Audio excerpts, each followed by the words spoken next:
अरे रोशन भाऊ, तूच त्या विशाल आणि कपाळावर मिशी असलेल्या बाईची सावली बनवून खेळतोयस नुसता. सिंपती कार्ड चालत नाही. हे खरं आहे की रोशनपेक्षा प्रभू जास्त बोलतो. या रोशनकडे तर मुद्देच नसतात बोलायला, काही पण बोलतो. आता जरा राखीमुळे कुठेतरी दिसायला लागला आहे. पटकन रोशनला सुद्धा या वीकमध्ये बाहेर काढा. तो पूर्णपणे विशाल आणि रुचिताचा प्यादा झालेला आहे. अशा भन्नाट कमेंट रोशनच्या निगेटिव्हमध्ये आणि प्रभूच्या पॉझिटिव्ह वेमध्ये दिसत आहेत या प्रोमोवरती.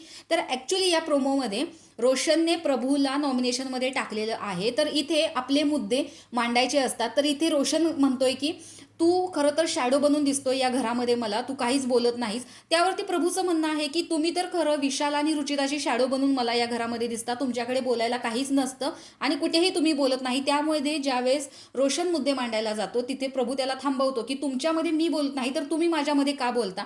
ही गोष्ट खरं आहे की विशाल ज्यावेळेस तुझे मुद्दे मांड, तुझं बोल, म्हणजे कॅप्टन्सी कार्यामध्ये सुद्धा रोशनला सांगितलं की तू बोललं पाहिजेस, तुझे मुद्दे मांडले पाहिजेस. तन्वीने सुद्धा त्याला वॉर्निंग दिलेली होती, नाहीतर तुला आम्ही कॅप्टन्सीबद्दल कसे काय बोलू, जे मागच्यामध्ये अनुश्री आणि रोशन हे दोघं कॅप्टन्सीचे उमेदवार होते. तर तो स्वतःचे मुद्दे मांडतच नाही, तरी सुद्धा तो प्रभूला म्हणतोय की तू का या घरामध्ये शॅडो बनून राहिलेला आहे. स्वतः एकतर तो शॅडो बनून राहिलेला आहे, एकही मुद्द्यावर तो भांडताना दिसत नाही. ज्यावरती स्वतःच काहीतरी एखादी गोष्ट घडलेली असते तेव्हाच तो सगळ्यांच्या समोर येतो.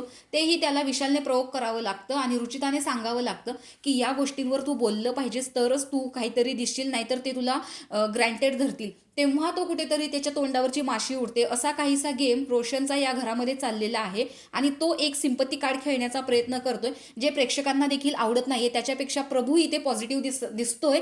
त्यामुळे कोणत्याही वेनं जर बघितलं तर रोशनपेक्षा जास्त प्रभूचा खेळ दिसतो. प्रभू प्रत्येक मुद्द्यावर बोलत असतो. तर तुम्हाला या दोघांपैकी कोणाचा खेळ जास्त आवडतो हे कमेंट बॉक्समध्ये सांगा. अशाच बिग बॉसच्या अपडेटसाठी आपल्या चॅनलला सबस्क्राईब करा. तोपर्यंत बाय.